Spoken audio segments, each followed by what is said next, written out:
Hello दोस्तों, स्वागत है आपका फाइनल रिव्यू में। आज है 6 जून और 6 जून को जितने भी करंट अफेयर के मोस्ट इम्पोर्टेंट क्वेश्चन बनेंगे वो हम इस वीडियो में देखने वाले हैं, जिसकी पीडीएफ आपको मिल जाएगी हमारे टेलीग्राम चैनल पे, जो कि लिंक आपको डिस्क्रिप्शन में मिल जाएगा। तो क्लास स्टार्ट करते हैं आज के मोटिवेशन ऑफ द डे की, जिसमें बात की गई है थक कर थक कर मत बैठ ए मुसाफिर, अभी तो असली उड़ान बाकी है। जो आज तेरी खामोशी पर हंस रहे हैं, कल उन्हें अपनी सफलता का शोर बाकी सुनाना बाकी है। तो दोस्तों, लगे रहो, मेहनत करते रहो, और एक दिन आप जब सफल हो जाएंगे तो उस सफलता का शोर पूरी दुनिया सुनेगी। ठीक, तो चलिए जून के महत्वपूर्ण थीम की और दिवस की बात करें तो यहाँ पे अभी तक हमने 5 जून तक के हमने देख लिए हैं। इसके बाद आज देखेंगे हम 6 जून की, जो कि बनाया जाता है विश्व कीट दिवस, वर्ल्ड पेस्ट डे। और इस बार की थीम है global pest management, hygiene, health and environmental safety. अब बात करेंगे रिवीजन की। यहाँ पे 6 मार्च की बात करें तो वर्ल्ड डेंटिस्ट डे मनाया जाता है, और इस बार की जो थीम थी वो थी एक स्वस्थ मुस्कान के लिए मौखिक स्वास्थ्य को बढ़ावा देना। और 6 मई की बात करें तो अंतर्राष्ट्रीय नो डाइट डे, यानी कि इंटरनेशनल नो डाइट डे था, जिसमें जैविक विविधता और शरीर की सहजता को स्वीकार करना यहाँ पे इस बार की थीम थी। बात करेंगे आज के करंट अफेयर क्वेश्चन की। पहला है, उत्तराखंड सरकार द्वारा हाल ही में मुख्य घोषित जो मुख्यमंत्री सीमांत क्षेत्र विकास योजना है, इसका प्राथमिक फोकस किन जिलों पर है? तो इसका प्राथमिक क्षेत्र है चीन और नेपाल से जो लगे सीमांत जिले हैं, जैसे पिथौरागढ़, चमोली, उत्तरकाशी, इन जिलों का विकास यहाँ पे करना है। बात करेंगे लक्षित जिले की, तो 3 अंतर्राष्ट्रीय सीमा वाले संवेदनशील जनपद, जैसे कि इसमें है। ठीक है, मुख्य उद्देश्य क्या है? यहाँ पे जो पलायन हो रहा है उनको रोकना है, और नागरिकों को स्थानीय स्तर पर ही क्या है, टिकाऊ आर्थिक अवसर यहाँ पे प्रदान करना है, विकास करना है। बुनियादी ढांचे की बात करेंगे तो जीवंत ग्राम यानी कि वाइब्रेंट विलेज की तर्ज पर सीमा सुरक्षा को यहाँ पर सुदृढ़ करने के लिए क्षेत्रों में सड़क, बिजली, पानी और कनेक्टिविटी को तीव्र विकास यहाँ पे करना इसका लक्ष्य है। दूसरा क्वेश्चन है, उत्तराखंड बजट 2026-27 में पर्यटन को बढ़ावा देने के लिए किस नए सर्किट के विकास की घोषणा यहाँ पे विशेष रूप से की गई है? तो ये की गई है मानसखंड मंदिर माला मिशन, या कि फेज 2 की बात करेंगे इसमें। तो यहाँ पे क्षेत्रीय विकास फेज 2 की, तो इसमें कुमाऊं मंडल के अल्मोड़ा, पिथौरागढ़, बागेश्वर, चंपावत के जो कम प्रसिद्ध पौराणिक मंदिर है उनका यहाँ पर कायाकल्प करके उन्हें बड़े पर्यटन सर्किट से जोड़ना इसका उद्देश्य है। पर्यटन संतुलन और रोजगार की बात करें तो गढ़वाल में जो 4 धाम है इनके समान ही कुमाऊं में पर्यटन संतुलन करना इसका उद्देश्य है। इससे स्थानीय स्तर पर होम स्टे और गाइड को रोजगार यहाँ पे मिलेगा या बढ़ावा मिलेगा इसमें।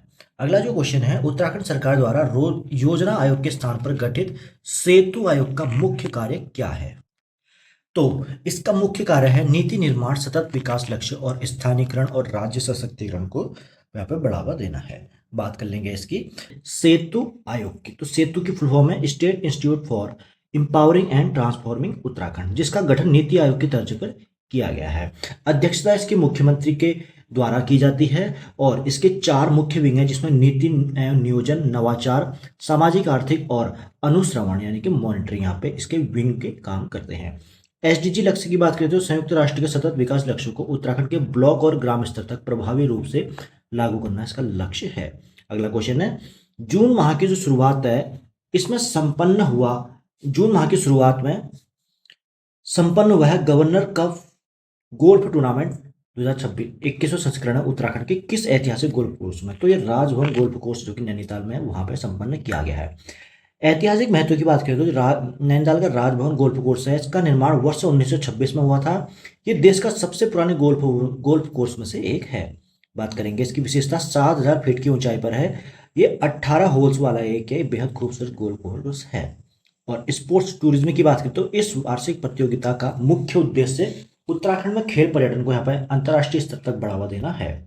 अगला क्वेश्चन है, नीति आयोग द्वारा जारी राज्यों के राजकोषीय स्वास्थ्य सूचकांक जो कि फिजिकल हेल्थ इंडेक्स है, इसमें किस राज्य ने बड़े राज्यों की श्रेणी में शीर्ष स्थान प्राप्त किया? तो ये किया है गुजरात राज्य ने। ठीक है, यहाँ पे देखेंगे नंबर 1 स्थान पर रहा है गुजरात।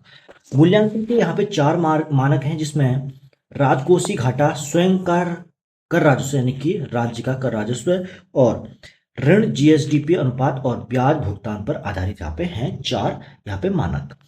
एफआरबीएम घाटा लक्ष्य की बात करें तो गुजरात ने अपने राजकोषीय घाटे को निर्धारित 3% की सीमा के भीतर यहाँ पे बनाए रखा है। और पूंजीगत व्यय की बात करें तो गुजरात की जो सफलता का बड़ा कारण है वो सड़क उद्योग और पोर्ट्स जैसे बुनियादी ढांचों पर जो विकास किया गया है उस पर वित्तीय खर्चे है। छठा क्वेश्चन है, वर्ष 2026 में घोषित 61वें ज्ञानपीठ पुरस्कार से किसे सम्मानित यहाँ पे किया गया है? तो ये क्या है, प्रोफेसर रामदरस मिश्र। बात करेंगे सर्वोच्च साहित्य सम्मान की, तो यहाँ पे सर्वोच्च नागरिक साहित्य सम्मान है ज्ञानपीठ पुरस्कार भारत में साहित्य के क्षेत्र में। विजेता इस बार के हैं प्रोफेसर रामदरस मिश्र। ये हिंदी के प्रख्यात कवि, निबंधकार और उपन्यासकार हैं और इनकी कालजयी रचनाओं में आम के पत्ते विशेष रूप से शामिल हैं। पुरस्कार और प्रतीक की बात करें तो इस ज्ञानपीठ पुरस्कार के तहत 11 लाख की धनराशि, प्रशस्ति पत्र और वाग देवी यानी कि मां सरस्वती की कांस्य प्रतिमा प्रदान यहाँ पे की जाती है। और इसकी स्थापना की बात करें तो वर्ष 1961 में ज्ञानपीठ पुरस्कार की स्थापना हुई और यहाँ पे 65 में प्रथम पुरस्कार मिला मलयालम लेखक थे श्री शंकर कुरूप को। ठीक है, अब अगला क्वेश्चन है यहाँ पे 7वां। बात करेंगे केंद्रीय जहाजरानी और जलमार्ग मंत्रालय द्वारा देश के पहले राष्ट्रीय समुद्री विरासत परिसर जो कि नेशनल मैरीटाइम हेरिटेज कॉम्प्लेक्स, इसका विकास कहाँ पे कर रहे हैं? तो ये लोथल गुजरात में कर रहे हैं। बात करेंगे राष्ट्रीय समुद्री विरासत परिषद की, तो ऐतिहासिक महत्व की बात करते हैं तो प्राचीन सिंधु घाटी सभ्यता है, इसका प्रमुख बंदरगाह था लोथल गुजरात में। ये भोगवा नदी के तट पर है जहां पे इसका निर्माण हो रहा है आज के टाइम पे। पुर्तगाल से तकनीक सहयोग की बात करें तो इस वैश्विक स्तर के महत्वाकांक्षी प्रोजेक्ट को भारत सरकार पुर्तगाल देश के रणनीतिक और तकनीकी सहयोग से विकसित यहाँ पे कर रही है। मुख्य आकर्षण क्या है? ये दुनिया का सबसे ऊंचा लाइट हाउस संग्रहालय यहाँ पे और प्राचीन भारतीय नौसेना तकनीकों का लाइव प्रदर्शन खंड यहाँ पे होगा। बात करेंगे, अगला क्वेश्चन है के बिरला फाउंडेशन द्वारा 2025 के सरस्वती सम्मान के लिए किसे यहाँ पे चुना गया है? तो ये प्रोफेसर वशिष्ठ त्रिपाठी जी को चुना गया है। यहाँ पे संस्कृत भाषा के संरक्षण संवर्धन में अद्वितीय योगदान के लिए प्रोफेसर वशिष्ठ त्रिपाठी को वर्ष 2025 के लिए प्रतिष्ठित जो सरस्वती सम्मान है इसके लिए चुना गया है। और ये दिया जाता है के बिरला फाउंडेशन द्वारा, जो कि स्थापना वर्ष कितनी है? 1991 में है। और ये सम्मान संविधान के 8वीं अनुसूची के अंतर्गत जो 22 भाषाओं के उत्कृष्ट कार्यों पर दिया जाता है, यानी कि 22 भाषाओं में कोई भी अपना उत्कृष्ट कार्य करेगा तो उसको ये मिलेगा। इसके तहत 15 लाख की राशि और पट्टिका दी जाती है और पहला सम्मान डॉक्टर हरिवंश राय बच्चन को यहाँ पे मिला था। अगला क्वेश्चन है, हाल ही में खोजा गया सुपर अर्थ TOI 715b, ये चर्चा में रहा है खगोलविदों के, तो इसमें क्यों रहा है ये पूछा गया है। तो ये इसलिए रहा है क्योंकि ये अपने तारे के जो हैरिटेबल जोन है यानी कि रहने योग्य क्षेत्र है, इसमें स्थित है जहां पानी और जीवन की संभावनाएं हो सकती है। अब देखो बात करते हैं यहाँ पे सुपर अर्थ की, तो परिभाषा और आकार की बात करें तो सुपर अर्थ पृथ्वी से भारी है परंतु नेपच्यून से हल्के यानी कि बाह्य ग्रह जो है एक्सोप्लेनेट ये है। ठीक है, और ये जो अर्थ सुपर अर्थ है, इसका नाम है, यह आकार में पृथ्वी से 1.5 गुना बड़ा है। गोल्डीलॉक्स जोन की बात करें तो ये ग्रह अपने लाल बौने तारे के रहने योग्य क्षेत्र में है जिससे क्या है, इसकी सतह पर तरल पानी होने की प्रबल संभावना यहाँ पे व्यक्त की जा सकती है। खोजकर्ता की बात करें तो इसकी खोज नासा के TESS यानी कि ट्रांजिटिंग एक्सोप्लेनेट सर्वे सैटेलाइट इस मिशन के द्वारा की गई है तथा ये 137 प्रकाश वर्ष दूर है। अब बात करेंगे 10वें क्वेश्चन की, हाल ही में केंद्र सरकार द्वारा PM सूर्य घर मुफ्त बिजली योजना, इसके तहत कितने करोड़ रुपए सब्सिडी संरचना को मंजूरी यहाँ पे दी गई है? तो ये 75,021 करोड़ रुपए मंजूरी मिली है। इसी क्रम में बात करेंगे तो यहाँ पे वित्तीय सहायता स्वीकृत की गई है 75,021 करोड़, जिसमें निःशुल्क बिजली की बात करें तो लाभार्थी परिवारों को प्रतिमाह 300 यूनिट मुफ्त बिजली यहाँ पे दी जाएगी। लक्षित लाभार्थी की बात करें तो देश के 1 करोड़ मध्यम और निम्न आय परिवार को सोलर छत यहाँ पे प्रदान करता है। सब्सिडी की संरचना क्या होगी? 2 किलोवाट तक की लागत पर 80% और अतिरिक्त क्षमता पर 40% की सीधी सरकारी सब्सिडी यहाँ पे मिलने वाली है। और 11वां क्वेश्चन है, हाल ही में केंद्र सरकार द्वारा नारी शक्ति वंदन अधिनियम के तहत निम्नलिखित में कौन सा प्रावधान यहाँ पे लागू किया गया है? तो ये किया है लोकसभा और राज्य की विधानसभाओं में महिलाओं के लिए 33% सीटों का आरक्षण यहाँ पे इस अधिनियम के तहत लागू किया है। तो बात कर लेंगे संवैधानिक दर्जे की, तो 106वें संविधान संशोधन 1900 तो नहीं 126 संविधान संशोधन अधिनियम के तहत, जो कि विधेयक कौन सा था, 128वां, इसके रूप से संसद में ये पारित किया गया है। इसमें 33% आरक्षण का दायरा है, जो कि लोकसभा, राज्य की विधानसभा और दिल्ली की विधानसभा में महिलाओं के लिए 1/3 यानी कि 33% सीट के आरक्षित यहाँ पर रहने वाली है। लागू होने की समय सीमा यह है कि आरक्षण देश में आगामी जनगणना और परिसमन की प्रक्रिया पूरे होने के बाद 15 वर्षों के लिए लागू होगा। और कोटे के भीतर उप कोटा की बात करें तो 33% सीटों के भीतर ही अनुसूचित जाति यानी कि एससी और एसटी की महिलाओं के लिए भी ये उप आरक्षण यहाँ पे समाहित होगा।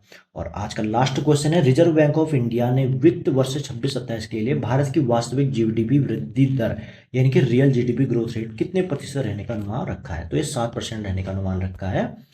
बात कर लेंगे यहाँ पे, इतना कुछ है नहीं इसमें जानने के लिए। तो ये मुख्य चालक क्या है इनके? मजबूत ग्रामीण मांग, निजी निवेश में तेजी और विनिर्माण क्षेत्र का बेहतर प्रदर्शन।